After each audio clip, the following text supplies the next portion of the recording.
देवणी तालुक्यातील आंबेगाव येथे राहणारे शेतकरी मधुकर एकनाथ काटमपल्ले यांनी आपल्या शेतजमिनीच्या संरक्षणासाठी आता थेट आंदोलनाचा मार्ग स्वीकारला आहे।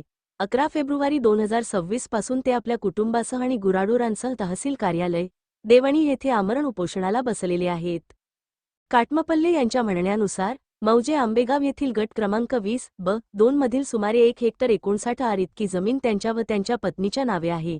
या जमिनीत त्यांनी मेहनत करून ऊसाची लागवड केली होती आणि त्यावरच त्यांच्या कुटुंबाची उपजीविका अवलंबून आहे। मात्र 21 डिसेंबर 2025 रोजी काही व्यक्तींनी एकत्र येत त्यांच्या शेतात बेकायदेशीर प्रवेश करून ऊस तोडून संबंधित साखर कारखान्याकडे दिल्याचा गंभीर आरोप त्यांनी आपल्या निवेदनात केला आहे।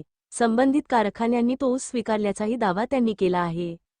या घटनेनंतर काटमपल्ले यांनी तहसील कार्यालय देवणी पोलीस स्टेशन उपविभागीय पोलीस अधिकारी निलंगा तसेच पोलीस अधीक्षक लातूर यांच्याकडे लेखी तक्रारी दिल्याचे सांगितले आहे।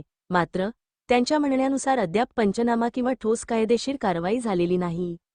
दरम्यान त्यांनी दिवाणी न्यायालय देवणी येथे दि.दा.न. 21/2026 असा दावा दाखल केला असून फौजदारी अर्ज क्रमांक 5/2026 देखील दाखल केला आहे। न्यायालयीन प्रक्रिया सुरू असतानाच स्वतःच्या व कुटुंबाच्या सुरक्षिततेबाबत धोका असल्याची भावना त्यांनी व्यक्त केली आहे। याच पार्श्वभूमीवर 11 फेब्रुवारीपासून त्यांनी सहकुटुंब आणि गुराढोरांसह तहसील कार्यालयासमोर आमरण उपोषण सुरू केले आहे। जोपर्यंत शेतजमिनीचे संरक्षण व योग्य चौकशी होत नाही तोपर्यंत आंदोलन सुरू राहील अशी भूमिका त्यांनी घेतली आहे। तहसील कार्यालय परिसरात सुरू असलेल्या या आंदोलनामुळे स्थानिक पातळीवर चर्चेला उधाण आले असून प्रशासनाने तातडीने हस्तक्षेप करून परिस्थिती हाताळावी अशी मागणी विविध स्तरांतून होत आहे। दरम्यान संबंधित व्यक्ती किंवा प्रशासनाची अधिकृत भूमिका अद्याप समोर आलेली नाही। चौकशीअंती नेमकी वस्तुस्थिती काय आहे हे पुढील काळात स्पष्ट होणार आहे। देवणी तालुक्यातील या प्रकरणाकडे आता सर्वांचे लक्ष लागले आहे। प्रशासन काय पावले उचलते आणि आंदोलनाचा शेवट कसा होतो हे पाहणे महत्त्वाचे ठरणार आहे।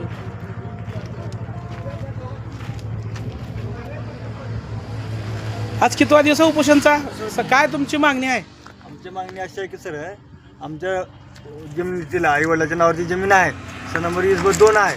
तर त्या सर नंबर 20/2 मध्ये 3 हेक्टर 18 आर जमीन आहे। 3 हेक्टर 18 जमिनीपैकी 7 एकर ऊस होता। तर ते 7 एकर ऊस आमचे शेतशेजारी उत्तर बाजूकडील राजकुमार सोपानराव पाटे यांनी आमची कसली सहमती नसताना आमच्या परस्पर हनुमान खानसरी हलगरा आणि त्यांच्या संबंधित सिद्धेश्वर नरसिंह माने यांनी आपल्या नावावर ऊस गाळपास दिला आहे। त्या संदर्भाने आम्ही माननीय पोलीस निरीक्षक साहेब देवणी यांच्याकडे दिनांक 22/12/2025 रोजी तक्रार दिलेली आहे।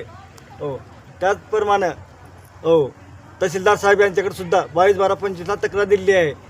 तक्रार दिल्यानंतर त्या तक्रारीच्या अनुषंगाने कुठलीही कारवाई न झाल्यामुळे काल